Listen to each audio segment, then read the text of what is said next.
Hello guys, मैं हूँ आयुष शर्मा। आप सभी ने भानगढ़ किला का नाम सुना होगा, जो भारत में भूतिया जगहों में से एक माना जाता है।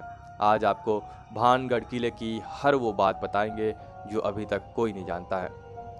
भानगढ़ नाम सुनते ही दिल में दहशत की घंटियां बजने लगती है। आखिर भानगढ़ का रहस्य क्या है? क्या यह वाकई भूतों का बसेरा है या फिर सिर्फ सुनी सुनाई बातें हैं? क्या वाकई रात में यहाँ आने वाला वापस नहीं जाता है? आगे बढ़ने से पहले आप सब्सक्राइब वाले बटन को जरूर दबा दें। भानगढ़ राजस्थान के अलवर जिले में है, जो जयपुर से 80 किलोमीटर दूरी पर है। बड़ी तादाद में लोग यहाँ घूमने के लिए आते हैं, लेकिन रात होने से पहले ही वापस चले जाते हैं। आसपास के लोग कहते हैं कि रात के वक्त यहाँ पर पायल की आवाज़ें सुनाई देती हैं और अलग अलग तरह की आवाज़ें आती हैं। भानगढ़ का यह किला 17वीं सदी में बनाई गई थी। इस किले के आसपास रहने वाले भी रात में इस किले के अंदर नहीं जाते हैं। भारतीय पुरातत्व विभाग और राजस्थान सरकार भी किसी को भी सूर्यास्त के बाद किले में रहने और जाने की अनुमति नहीं देती है।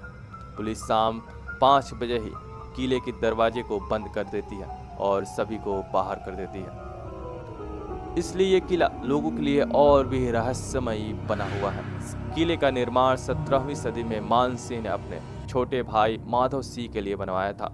इस किले का नाम माधव सिंह के पिता भान सिंह के नाम पर पड़ा था। उस समय राजा माधव सिंह अकबर की सेना में जनरल के पद पर कार्य कर रहे थे। ये राज्य 300 साल तक फलने फूलने के बाद कुछ ऐसा घटना हुआ कि यह एक खंडहर में बदल गया।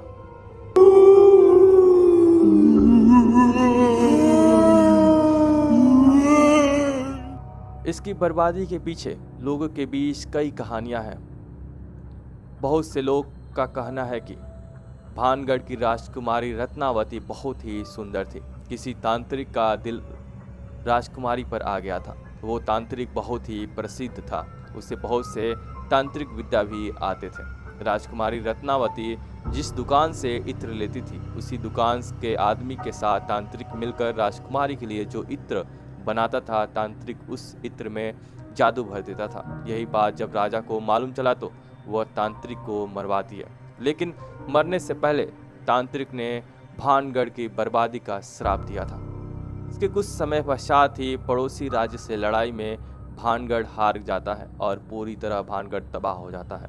इस किले के बर्बादी से कई किस्से हैं, जिस पर लोगों की अलग अलग मान्यताएं हैं, लेकिन अभी तक इन सभी कहानियों के सच को कोई नहीं जानता है। लेकिन वहाँ के मूल निवासियों के अनुसार आज भी शाम होने के बाद भानगढ़ किले के गलियारों में इंसानों की आवाज़ें सुनाई देती हैं। हवेली से घूघर की आवाज़ें आती हैं।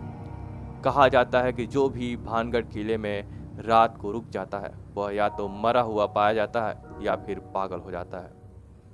ऐसे ही बहुत सी बातों की वजह से भारतीय पुरातत्व विभाग ने सूर्यास्त के बाद किले में प्रवेश करने पर रोक लगा दी। इन कहानियों का कोई ऐतिहासिक प्रमाण नहीं है। ऐसे ही वीडियो के लिए देखते रहें नमस्ते यंग इंडिया चैनल को।